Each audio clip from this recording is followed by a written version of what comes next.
Hey, what's going on? It's John Dove. I just finished my first and hopefully not last interview with KeithAndrewNetwork, and I thought it was great. He asked a lot of interesting questions, and I was happy to answer them. I absolutely recommend other people do this. He's a great guy, great personality, and great motivation and drive, and he's definitely doing this for a good cause. I say anybody that sees this should definitely at least consider giving Keith at least a half hour of your time to kind of pick your brain and understand what makes you you. So that's it. Enjoy.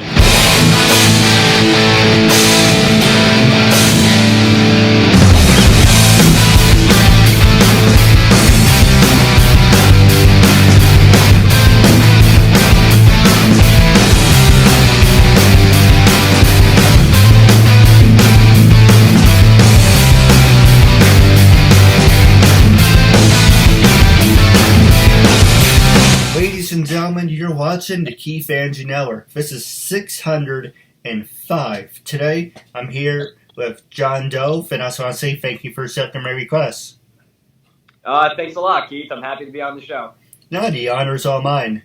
For people who want to know what my talk show is about, whole point of my talk show is to show people that even if I have a learning disability, sorry, my phone dropped, broke my concentration. Whole point of my talk show is to show people that even with having a learning disability, I can still amount to something.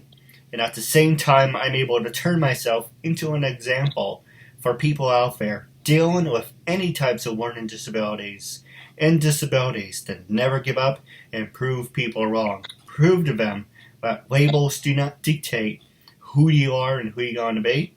It's to prove to them and still amount to something. So hashtag break the labels. So that being said, half hour, 33 minutes of your time. It's PG-13. You can say anything you want, talk whatever you want, ask me whatever you want. Gloves off, I have nothing to hide. Support a good message, good cause, and you're making a new friend out of it. Don't mind me, I haven't done my interviews as always, so I'm like hesitating to show my disability more. Hint, that's why I do the show, to work on that, but hey, no one's perfect, right? Yeah, exactly. So the first question I was going to ask you is, how's life growing up, and were you a study nerd or party animal? So, well, those are two questions. So, what was it like growing up was the first one, right? Yes. So, what was it like growing up? So, I grew up, the first place I lived in Rockland County in Nanuet. I grew up in an apartment with my mom and my dad, and we lived there for about 4 or 5 years. Then I moved to Monroe-Woodbury, which is where we moved into a townhouse, and that was cool. I was the youngest kid in the neighborhood, and everybody else was 5 years older than me, so naturally I was picked on a lot. It was a big growing experience for me, and maybe I was a little bit more mature because I was hanging out with those kids that were 5 years older than me. So I lived in the little townhouse, and then I eventually moved into the house that I live in now, still in Monroe. I still live in Monroe. I went to Monroe-Woodbury Elementary School, middle school, and high school, and that's where I grew up. I grew up playing soccer, and then later in my career, I started running track. And the second question was what? Oh, when you went to college, were you a study nerd or party animal? Was I a study nerd or a party animal? Neither. I was not that I wasn't a big studier. It's that my requirements did not really need me to study very much to do very well because the course load was very easy. And party-wise, since I was a track runner, that requires you to be so focused and diligent with your work that there was really only a few times I was able to go out. But when I did, I guess you could call me, yes, the few times that I did go out, you could call me a party animal. No, absolutely. Now, when you went to Monroe-Woodbury, what were some of your favorite things about it, and what did you hate? Okay. What were some of my favorite things about Monroe-Woodbury? Well, so I made some great friends at Monroe-Woodbury, so I'd say the people there at Monroe-Woodbury were very cool, especially the soccer and track guys. Those were my best friends. Other great things, great sports program. Monroe-Woodbury consistently pumps out a lot of Division I athletes, so I think that's very cool. Great facilities, very big school. We have about 2,400 kids that go there. And I think it's well run. I think they do a very good job in a lot of areas. We have a very good sports program. We have a very good music and arts program. So I think it's a good school for basically everybody. Very open to a lot of different kinds of people. What did I hate about the school? Crappy lunches, not very good. Pizza was soggy, and I was not a big fan of that. I'm a big eater, so it wasn't the best. And what else did I hate? I also hated.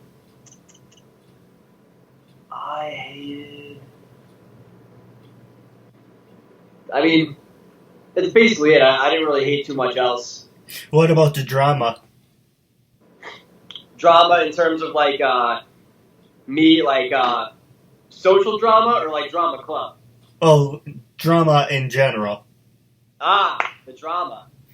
So I don't think the drama was too bad on my part. I'm not somebody that gets into a lot of drama because I just don't concern myself with that stuff because it is drama. And if you recognize that it's drama, you're not going to put yourself into more of it. But I felt like a lot of people had a lot of drama in their lives for no reason. So I felt there was always something new going on with like two people were talking, like a guy and a girl were talking to each other, and that became an issue. And somehow that became a problem, which was really stupid. It was like an episode of Degrassi without Drake in it.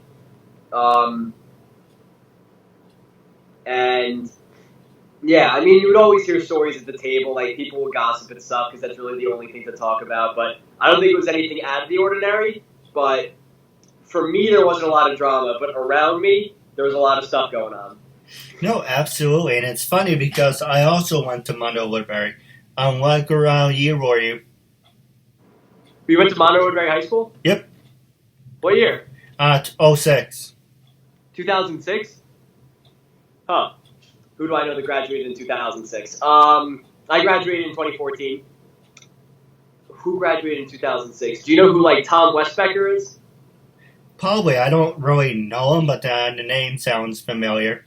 That was a good friend of mine when I was growing up. He was in the old neighborhood where I first moved. Yeah, that would be the only person that I really know from 2006. Did you know anybody on the track team in 2006? Probably. It's been a long time. I really don't remember. Yeah, I never really also, well, Andy Grammer went to school in 2006, right? Again, another person I might have for sure in passing, but we never became friends. I was more of an outcast when I was in school. Right. I mean, Andy Grammer was, do you know who he is? He's the professional singer, like he's a musician. He's pretty famous. He sings, he's all over like the radio and Spotify. He has a couple good songs, and he's from our high school. I know there's another one who actually, he's class of 2005. He actually became a WWE NXT star, James Bull. Oh, wow. Really? Very cool. Very cool. The point is, you never know who's going to be. You know, one of those things when you sit there and you're like, okay, look to the left, look to the right, look to the left. One of those people here are going to become famous, or one of these people are going to become nobody. But you never know who exactly is going to go anywhere. Yeah, I mean, just because you're famous doesn't mean you're not nobody. It depends kind of like the value of the relationships that you have. Who was your, what did you like about Monroe-Woodbury? Well, keeping on the positive side, I don't know if he was still there at the time. Mr. Tom Earl, he was in charge of the audiovisual department. Right, yep. He had a big influence on me. It's because of him I actually went to AV and I created my own show. That's how I came up with the whole concept and everything. He taught me the lights and sounds of everything. So, because of Thomas Earl, I owe him a lot, because if he didn't help me pick a direction, I probably wouldn't know where the hell I was going. Was Mr. Truitt there? He was in charge of the debate team, right? His name sounds familiar. Mr. Truitt was an AV guy. He ran like the morning show. Oh, I heard of him, but I never actually had any interactions with him. I knew like Kevin Jacobs, Drew Right. Kaufman, Josh Collins, Meg Kling, Sarah Blocks, Safina Kleiman, Brett Boyd. There's a couple other people like that. Did you take chemistry in high school? Yes, and I sucked at it. Who was your, or not professor, who was your teacher? I'm gonna be honest, it's 13 years. I really don't remember that. Gotcha. Okay, cool. So the next question I was gonna ask you is who were some of your favorite teachers and who you just wanted a backhand? Who are some of my favorite teachers? Well, I thought Mr. Clearwater was a cool teacher. So he was kind of like, he was probably 30 years old, 29. So he was kind of like a cool guy. He was a soccer player. He related to me. Everybody seemed to like him. All the girls seemed to find him cute. So he definitely had a good, a one-up there. I liked Miss Lesniak for history. I thought she was a good teacher. I thought Mr. Truitt was a great AV teacher. A lot of fun in his class. Very cool.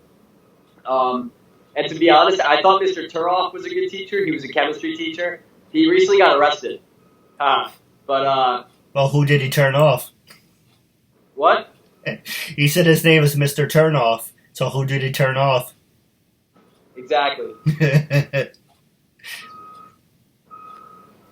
Time to make a little joke. And I thought, well, I don't want to say I didn't like this teacher, but I thought the hardest teacher was Mr. Agra. He was a very difficult teacher. And then my favorite teacher was probably Miss Pelez. She taught Algebra 2 trigonometry, which is not a fun class in any stretch of the imagination, but she somehow made it very fun, very interesting, and I thought, I did very well in the class because she made it so fun. And if I was to be a teacher, I would try and teach like her. No, absolutely. For me, I would say Thomas Earl from AV, Bobby Simonson, and Mr. Hens. Those are my favorite teachers, hands down. Oh, Mr. Hens was the gym teacher, right? Yep. Very cool. Wow. Now, Are you still living in Monroe? I'm sorry? Do you still live in Monroe? Unfortunately, but for the most part. I'm Gotcha. Cool. trying to escape. Do you live like near the lakes, or like where do you live nearby? By town. Who knows? Maybe we can hang out one day. Yeah, that'd be cool. Now, the next question I was going to ask you is, were you friends with part of the baseball team? Was I friends with people on the baseball team? So I played JV baseball when I was a sophomore, and I probably played like 10 games. I got in a little bit. I didn't love it, and I basically quit halfway through because I had no friends on the team. Nobody really. I was a skinny kid on the team, and it was not an enjoyable experience. I did it because I liked baseball, and I wound up not liking it. So then I didn't go through with it when I should have actually started running track. So yes, I had friends on the baseball team. There's some people on the baseball team I never actually got the chance to hang out with, but I did meet. They seem pretty nice, and there's some of them who are just complete assholes for whatever complete reason is. I guess they didn't like me. But, you're not going to please everyone. And you can relate to this because, you always have like 4 groups. You have your work friends, you have associates, it's work friends, school friends, college friends, and whatever friends. But it's really hard to actually meet a certain group of people. I'll give you an example of what I'm talking about. I'm 31, and it's really hard for me to make friends. That's why doing the interviews, it's therapy for myself because I'm doing a good message and a good cause. Plus, it helps me interact with people, and hey, you're making a new friend out of it. Exactly, but yeah. Besides that, when I tried reaching out to, a couple people on the baseball team, or people in high school and college, are like, oh, well, you're too old for us, or, yeah, we're too young for you, or, you work with your friends, yeah, we're just work friends. So I have more acquaintances that I can shake a stick at But to actually say, hey, call someone up, hey, you want to get lunch today? No problems on me. No problem like that. But I really don't have it. It's pretty sad to have to admit it, but I don't really have a lot of friends. Right, and I'm honestly the same way. I had a lot of acquaintances in high school, a lot of people that I considered friends, and then when I started to go to college, I maintained friendships with very few people, which I don't regret. They didn't really reach out to maintain like a high level of friendship with me, but I don't think I have my core group of friends, but other than that, everybody else that was an acquaintance is somebody I don't really talk to anymore. Which is sad at one point, but that's life. People are supposed to travel and are supposed to explore different opportunities. Nothing's supposed to last, for forever, I guess. It's true. And I don't mean to bitch to you. I apologize. And like, there's one person I actually came across, and it's like, hi, maybe we can hang out sometime. It's like, yeah, one, you're too old for me, and I have a certain group of friends who, that's what I want. I don't want any more friends. So like, all right, well, you could have just told me that 4 months ago. So instead of giving me, hopes, saying, oh, maybe I found someone I can talk to, instead of just been talking to yourself for the past 4 months or whatever. But whatever, you can't fix stupid. And like you said, life, you're going to find and create moments in certain people that say, what's the quote? In life, people come into your life for 2 reasons. For a lesson or for a reason. And unfortunately, for me, I got both of those and never seemed to work out. Right. But anyway, going to the positive subject, I saw that you were a runner.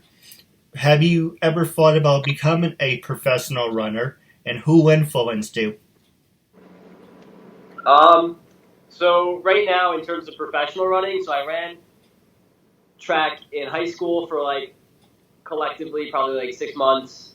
Then I started to run in college, and I ran all 4 years. And now that I run post-collegiately, I run with a professional team. So all the guys that I run with are professional athletes. So not saying that I am a professional athlete, because I'm not. I don't get paid by a specific sponsor, but everybody that I train with is a pro. So that's kind of where I'm at right now. I haven't had the best races that I've wanted to by a far stretch of the imagination, but I want to be able to get there, and I run every day making sure that I will be able to get there. No, absolutely. And my last question, then we got to take a commercial break, is I saw you go to Manhattan College. What influenced you to go there? What influenced me to go to Manhattan College? So I was in the same boat as a lot of people who have no idea where they want to go to college. They don't really understand what college is, what they're going to get out of it, and that it's a tool that's going to get you to a higher income than if you weren't to go to college. That's the whole bargain of going to a school that's going to cost you a lot of money. Whatever. I didn't know that. I didn't understand it. So I had about 5 or 6 schools that I actually looked at, and then I talked to the people, and I talked to people that go there, and the people at Manhattan College stood out to me because they just seemed like real people. They seemed like regular people. They didn't seem like fake. They didn't seem like they had, they didn't seem like they were trying to seem better than me, or they just talked to me like I was a regular person. There was no other influence other than that. I was there to say hello, and they were happy to see me. So that was probably the biggest draw there. And also, my grandfather went to Manhattan College, and he was also a runner there back in 1964. So that was also another draw to go to the school. They had offered decent academic money, so I thought there was another reason to go. And I had just a very good vibe of it. I liked the campus, the people were great, the money was okay, and it was an opportunity for me to really build on what I was trying to work towards. So that was just me. Yeah, that was part of my decision making. It just seemed like the best opportunity for me to go to. No, absolutely. Now we're going to take a quick commercial break. And when we come back, I'm going to ask you a couple more hard-hitting subjects, and I'll pass the show over to you. All right, cool. Hi, I'm Marissa Joy Davis. This is Michelle Wong. And I'm Nancy Rose. My name is Brandy Hunt. And hello, my name is Raven Wynn. Hi there. My name is Giovanna Vidal. Hi, I'm Monica Thomas. Hi, I'm Paisley Blackburn. I'm Ashley Burgess. Hi, my name is Jeanette Abney. Hi, I'm Sharon Spank. Hey, this is Samantha Moore. Hi, I'm Melody Jones. Hi, my name is Becky Yee. Hi, you're watching the Keith Andrew Network. Season 7, episode 605. Here's a good friend, John Dove. I just want to say thank you for being a guest on my talk show. Yeah, I'm happy to come back after the commercial break. Very cool, very interesting. No, I appreciate it. Now, with the last couple minutes left before I pass the show over to you, first question I was going to ask you is social media. With everything you accomplish in your life, do you think Facebook, Twitter, Instagram, do you think everything on that platform helped you get to where you are? Or do you think it's something you have to work on? So, yes and no. I'm not a big social media person. I go on it often, more often than I should, but I don't post a lot of pictures on there.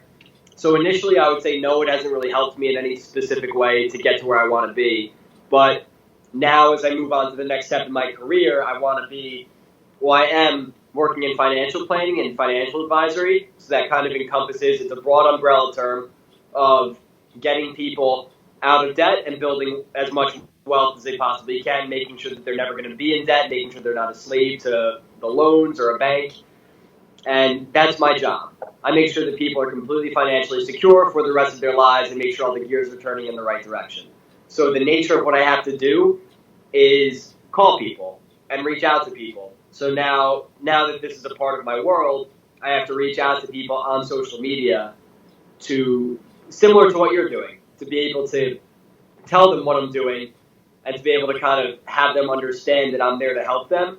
And then from there, I reach out to them on social media. I say, hey, this is what I do. I'd love to talk about this sometime in the future if you're ever interested. And then they say, like, yeah, sure, I'm into it. So then we pick a time to meet, and I meet up with them, and then I give them the gist of, like, what I do. I understand a little bit more about what they make and what they spend and what kind of debt they're in. And we figure out how to get out of that debt as quickly as possible, and then what financial vehicles we want to use to be able to create as much money as possible so that when retirement comes, you're not out of cash. No, absolutely. And I do have a couple questions for you off the air.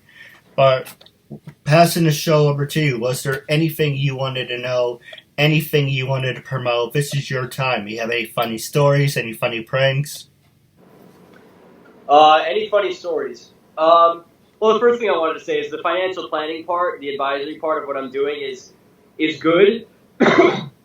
And it's rewarding because I help a lot of people. So, I mean, if I can get people to be financially secure and to take that next step in their professional careers, I'm happy to do that. It's better for younger people rather than older people because older people don't have as much of an opportunity to grow their wealth as much as somebody who's 22 or 23. The problem is 22 or 23-year-olds don't think this far ahead. So if I'm able to reach out to these younger people and have them understand the importance of what they're doing, that's where I really find value. That's where I really find I can make the biggest difference. So it is rewarding, but it is tough getting started. So that's I'm in the getting started part right now, so it's a little bit tougher than people who have been doing this for 10, 15 years. Any funny stories? There's nothing I can really say on the air that would be like PG-13. I guess, so when I was a freshman in college, we had this track workout, and we were all running on the outdoor track and whatever, and there were a bunch of kids there. And we were doing, like, track repeats, we were running on the track, and these kids rolled up with these bikes, and they started, like, ringing their bells and stuff, and they were, like, weaving in and out of us during the practice.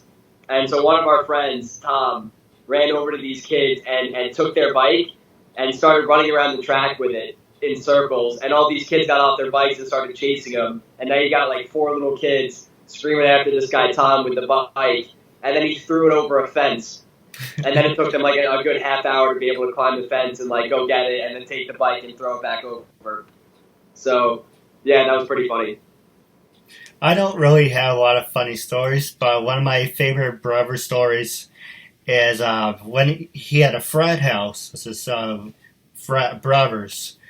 And unfortunately, there's a bathroom that's on the ground level, and if you're walking on a sidewalk, you can walk into the bathroom. So, and by the way, this window has no screen. So he was taking a dump. So let me rephrase that. So basically the bathroom on the ground level, window was open. So I say to people, have you ever been punched in the face while you're taking a dump? Okay. So the joke is he was using the bathroom, taking a dump or whatever. So some stranger was walking by the apartment, saw him in the bathroom, He thought it was funny, so he reached in. Well, he perfectly timed too. As he got off the top ball to do whatever, you see a fist come right through the window and just punched him right in the face. So the joke is, we say, hey, remember your friend who was punched in the face while taking a dump? Wow. You know what? That's the first time I've ever heard a story like that. You know what that is? Unique. Very unique. Yeah, I've got good stories like that, but they're not PG-13. So I'll save them for another time. But that's very funny. No, I do know you do have to go, but I do have a couple questions for you off the air. But wrapping up, when I first approached you to be a guest on my talk show, what was your first reaction and what made you say yes? And also, how can people follow you on social media? So, to answer the first question, you had followed me on Instagram, and I get a lot of follows from random people, so I usually check out their profiles to see kind of who they are.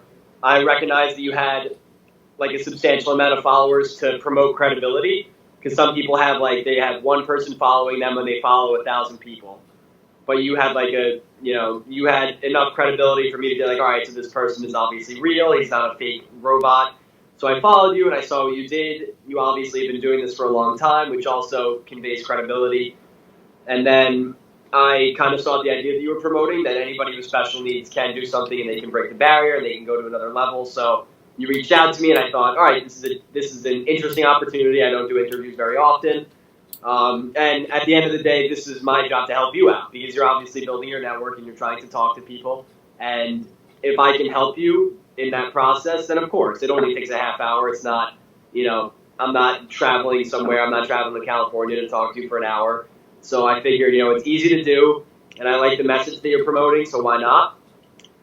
And how can people follow me on social media? So I don't use Twitter. I don't really use Facebook anymore, but my Instagram is still active, and I use it more often than anything else. So my name is John Dove, and my Instagram handle is John, and then 2 underscores, and then Dove. If anybody wants to follow me, my account's public. There's a lot of track on there, and my wonderful girlfriend is also on there a good bit. And yeah, if that's how people want to follow me, that's what they got to do. Hey, if you're interested, maybe next time we can do a double interview. Yeah, that'd be very cool.